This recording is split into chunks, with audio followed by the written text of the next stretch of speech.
Hello everyone, কেমন আছো? আশা করি সবাই খুব ভালো আছো, আর আমিও খুব ভালো আছি তোমাদের আশীর্বাদ ও ভালোবাসায়। তো আমি সোনালি, আমার এই ছোট্ট একটা মিনি ব্লগে তোমাদের সবাইকে স্বাগত। তোমরা কে কোথা থেকে আমার ভিডিওটা দেখছো অবশ্যই কিন্তু কমেন্ট করে জানিও। আর আমি আশা করছি তোমরা আমার ভিডিওটা শেষ পর্যন্ত দেখে সুন্দর একটা কমেন্ট করবে। যাতে তোমাদের কমেন্ট দেখলে কিন্তু আমার মনটা অনেক খুশি হয়ে যায়, কারণ তোমাদের সুন্দর সুন্দর কমেন্ট পড়তে আমার ভীষণ ভালো লাগে। তো দেখো, সকাল সকাল কিন্তু স্নান করে একদম রেডি।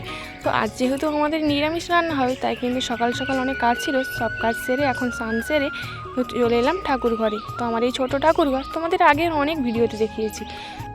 তো দেখো, আমার এই ছোটো ঠাকুরঘর তোমাদের কেমন লাগছে অবশ্যই কিন্তু কমেন্ট করে জানিও। আর এই দেখো, আমাদের পুরো ঠাকুরঘরটা কেমন সুন্দর করে সাজিয়ে রেখেছি, যতটুকু পেরেছি ততটুকু কিন্তু করার চেষ্টা করেছি। আর তারপর চলে এলাম মুড়ি খাওয়ার জন্য। তো আজ যেহেতু নিরামিষ, তাই কিন্তু ছোলা আলু সেদ্ধ আর মুড়ি খেলাম। তারপরে বসে পড়লাম একদম দুপুরে রান্না বান্নার জন্য।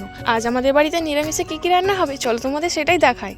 তো দেখো, আজ কিন্তু হবে ফুলকপি আলুর তরকারি আর ভেড়ি ভাজা আর টমেটো চাটনি আর পটল ভাজা। তো তোমাদের আয়োজনটা কেমন লেগেছে কিন্তু কমেন্ট করে জানিও। আর দেখো, তোমাদের সাথে কথা বলতে বলতে কিন্তু আমার সবজিগুলো প্রায় শেষ। তো বেগুন ভাজাও হবে আজ আমাদের বাড়িতে। তো তোমাদের কেমন লাগে আমার ভিডিওগুলো অবশ্যই কিন্তু কমেন্ট করে জানিও। আর দেখো, এখন কিন্তু সব মানুষ কোটা রেডি, আর আমি বসে পড়েছি রান্না করার জন্য। আর এখানে রয়েছে কিন্তু আদা বাটা।